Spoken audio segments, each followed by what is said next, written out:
Over the Target, the Washington Examiner's investigations show. I'm investigations editor Sarah Bedford, and I'm here with Justice Department reporter Kaylin Deese. Please like and subscribe to the Washington Examiner channel so you don't miss a moment of our coverage. And today, Kaylin, I want to talk about what seemed at the moment like a shocking resignation, although perhaps if you take a step back, it doesn't look quite so shocking. And that's of Director of National Counterterrorism. Joe Kent resigned with quite a splash this week over his opposition to the Iran war. What happened? Yeah, so we saw this resignation letter come out from Joe Kent. It seemed like it wasn't intended to be public, but obviously when we see resignation letters be tendered like intended to be, did he tweet it? It was tweeted out, but it becomes public at some point, is what I was going to say. And with this resignation, he was basically making the audacious claim of basically Trump somehow being duped by Israel to go into the Iran war scenario. And I find this to be very perplexing because we're talking about a country that the United States has had years upon years of disagreements and fighting and threats of terrorism. And so to find out from this random counterterrorism director that was appointed by Trump that this is the issue was something I think that a lot of people in both sides of the aisle, I think, were very taken aback by. And basically asking the question, Joe, where is your proof? Where is your evidence here?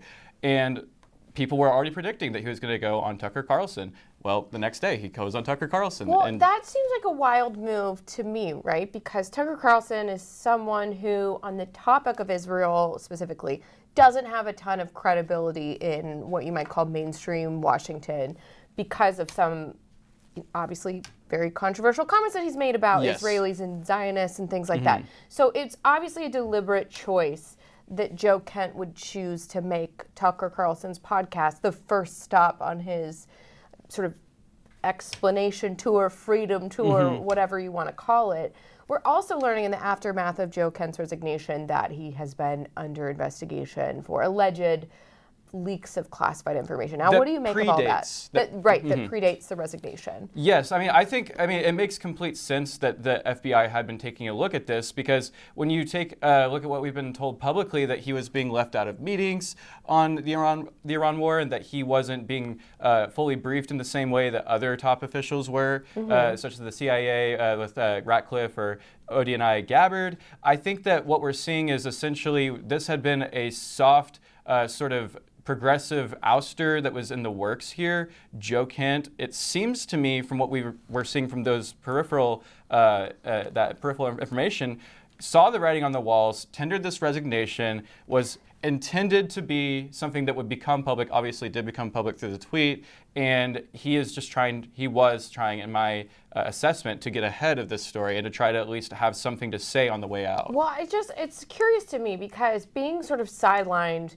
because your personal views don't align with the direction the administration is going. That's pretty common in Washington, and especially in a fast-moving national security situation.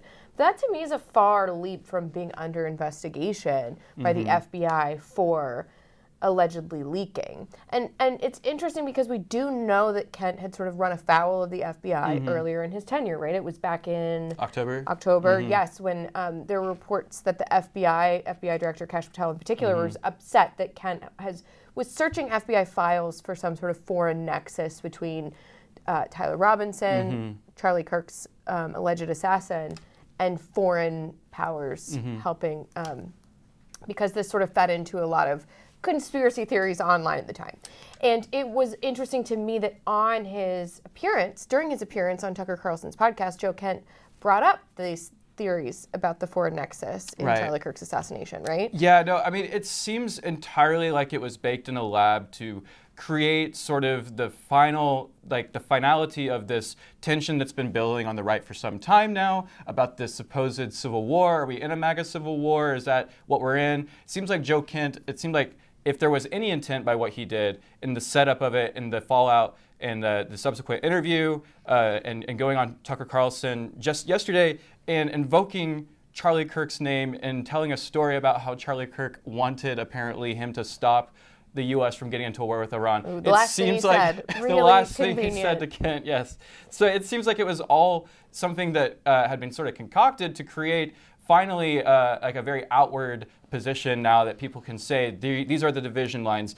Thomas Massey and Marjorie Taylor Greene are taking up the position that Kent is right and he's a brave whistleblower. Meanwhile, you have most of the Republican establishment still in alignment with Trump on this issue. But it's so interesting because Trump is not in alignment with Trump on a lot of in terms of isolationism and foreign policy and stuff. And so, there's also been disappointment on the MAGA right about the way the intelligence agencies have been run. Right. Yeah. Which is a lot of it business as usual. And I think there was an expectation that because Trump had demonstrably been targeted by the intelligence community during his first term, and apparently moving into the 4 years that he spent out of office, that he would come in with something of a wrecking ball and make some needed reforms.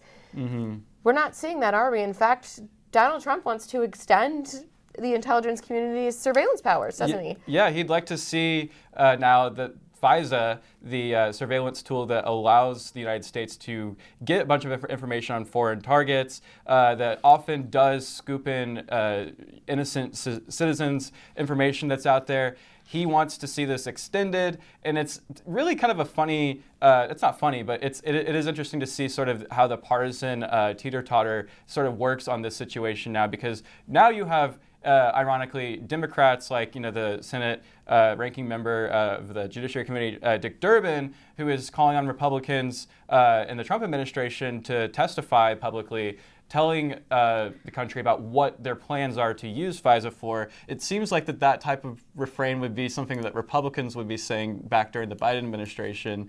And obviously, Jim Jordan now seems to be on board, doing a little bit of a reversal dance from his 2024 position, not wanting to extend FISA. But I must emphasize, though, that Republicans are focusing on the reforms that they've added to FISA. They seem to be very much thinking that these reforms, while still sort of in a limbo state in flux. What are the reforms? There's 56 of them. Okay, what are the top lines of the reforms? So the top lines, I would say, are that, for example, limiting the number of FBI agents, specifically in the FBI, from being able to have access to the FISA powers. So Kash Patel actually said today during a Senate or a House Intelligence Committee hearing that there was going to be roughly around 6,600 FBI agents that are still going to be having access to this. Quite a lot. That's still quite a lot. It's still quite a lot, to be very fair at that point.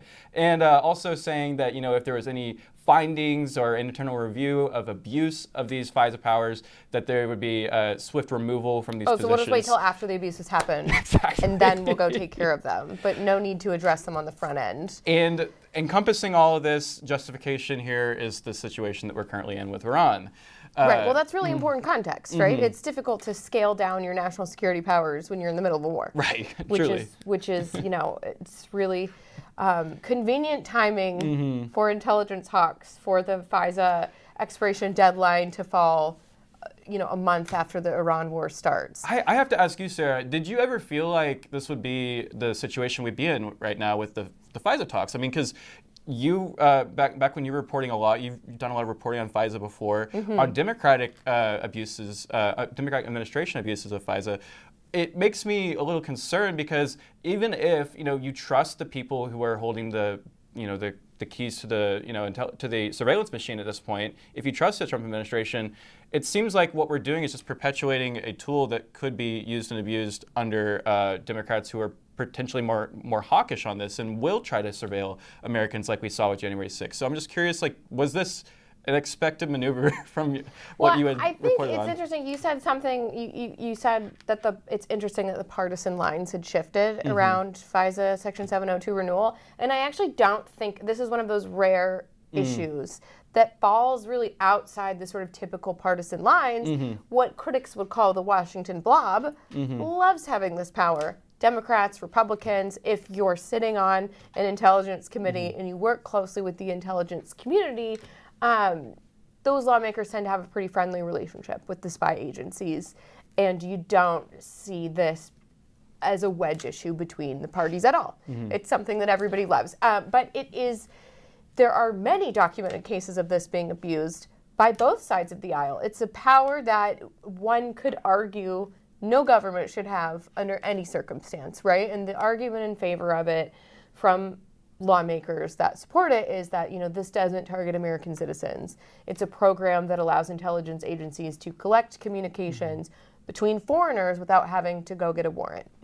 Like you mentioned, though, the private communications of American citizens very frequently get swept up in that data, and there's not that many limits into who can search the database, who can unmask, as the technical term, who can reveal the identities of the Americans whose conversations are swept up in this, and then what that information can be used for, because again, all of this information gets collected without a warrant.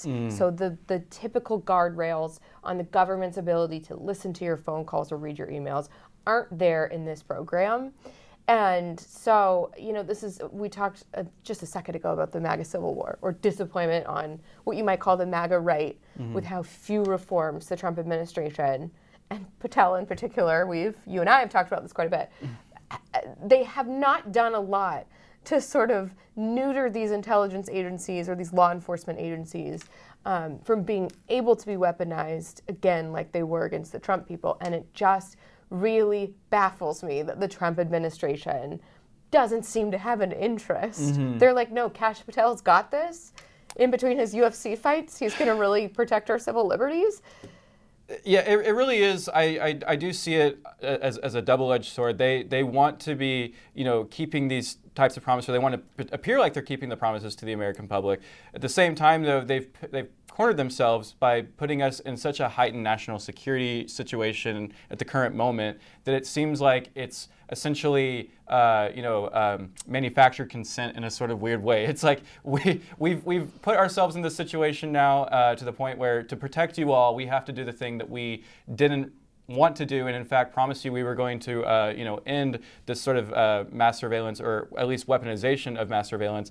Now it seems like, the potential there is sort of an open question whether this gets extended even broader. I don't think the Trump administration wants to necessarily, stoop to the same tactics that we saw happening under, Biden and the Matthew Graves offices that prosecuted thousands of January 6ers. But I still think that this is just going to eventually lead to what we often see, which is just continuing the problem when the next Democrat takes over. Right. I mean, you can't weaponize tools you don't have. So to leave those tools lying around for the next Democrat to come in and pick them up is problematic. And honestly, Republican administrations probably shouldn't have as great a power to weaponize law enforcement and surveillance as they already do. But I want to talk about one last thing. A really interesting piece written by our colleague Robert Schmad about, it's a little known problem, but it's actually growing quite significantly in its prevalence. And that's the issue of wealthy Chinese nationals utilizing American surrogates to have children that automatically get U.S. citizenship via the 14th Amendment. Yeah, I was actually very shocked by Rob's piece, just at how at the get-go he says that in 2020 alone there were about 5,000 of these surrogates that were... Right, when people couldn't even travel, right? Yeah, wasn't even traveling at the time, and 5,000 Chinese babies being born on U.S. soil to presumably U.S. citizen mothers or well, people... That's the thing. Who are is the they? mother legally? Yeah. And that's something that Robert got into because, Trump's birthright citizenship executive order, it's being litigated right now at the Supreme Court. April 1st will be the argument. Right, exactly. Actually, very, very soon we will have oral arguments in that case. It's no joke.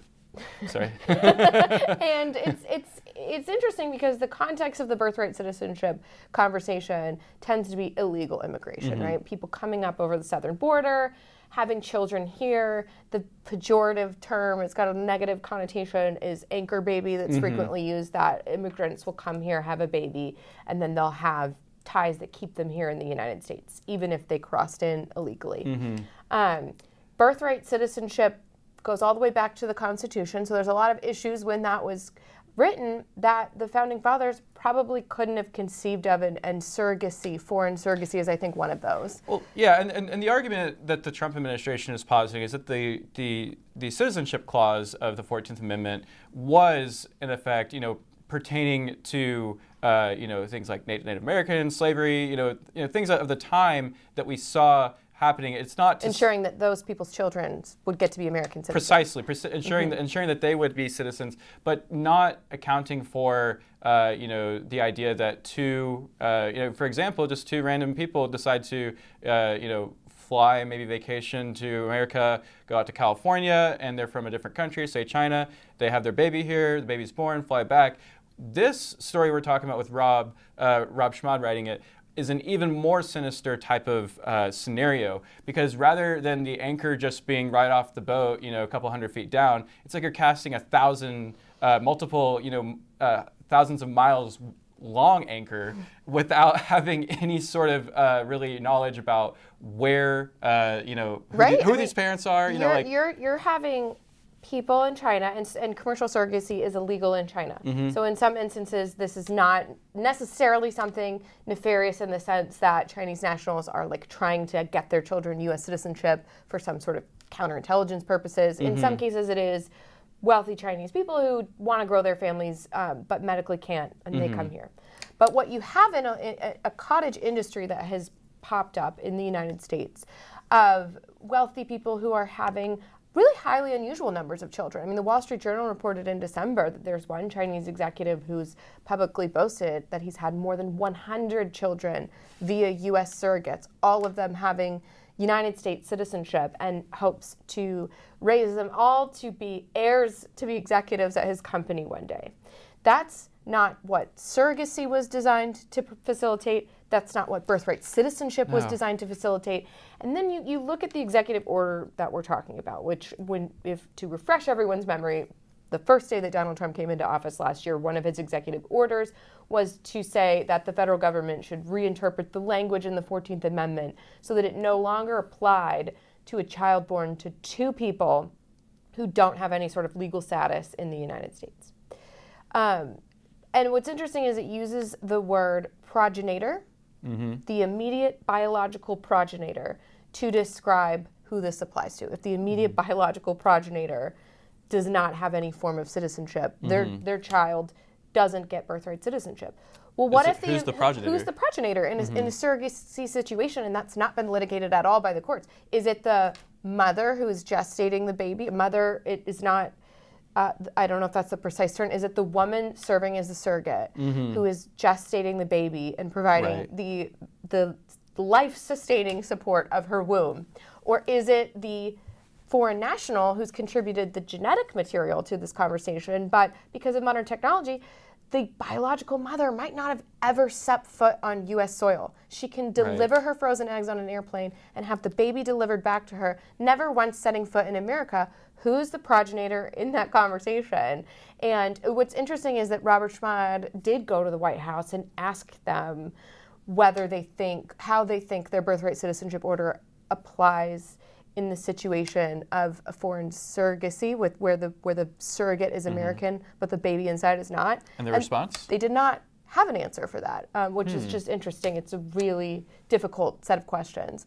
Well, that'll definitely be a issue. I mean, I would be hard-pressed to think that on April 1st, when they do have those arguments, that's not a question that one of the justices asks Solicitor General John Sauer, who this will be sort of his second sort of trip toward this birthright case. Of course, we saw that case sort of coming to the justices last term in a different sort of avenue that wasn't even focused on the birthright issue itself. It was more about nationwide injunctions and whether courts can issue them, and it was more of a separate issue. But now we're talking about the meat of the case, and I'm very fascinated to see what's going to happen with this. I can't fathom a world in which the Supreme Court, decides that this is a unconstitutional executive order, because I just think really could they split the baby here? Do you think? I mean, I separate the surrogacy questions from the questions of illegal immigrants having babies here.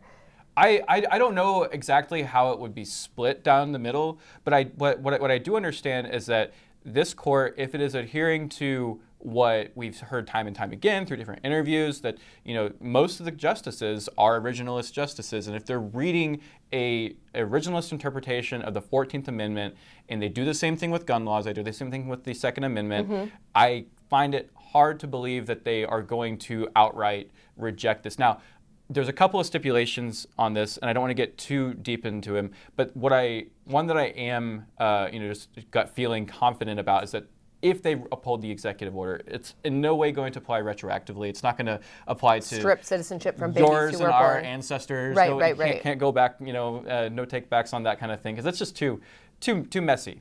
But for the future cases, for the future instances that involve people who are working in maybe some kind of surrogacy plan, or doing some vacationing, or trying to have time their birthright right whenever they are in the United States.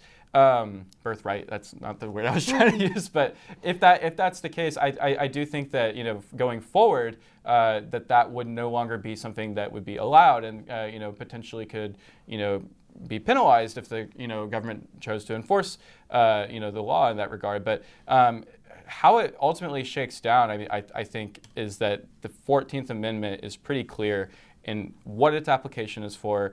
And for people to deny that aspect of it, I think, is just leaning too far on what we've called birthright as a tradition from time and time again. We've always referred to birthright as a tradition, but that never is really backed up with anything other than... It's not codified into law necessarily. It's an interpretation of constitutional language that Trump is saying, just because we've interpreted it this way for 250 years doesn't mean we need to keep doing that.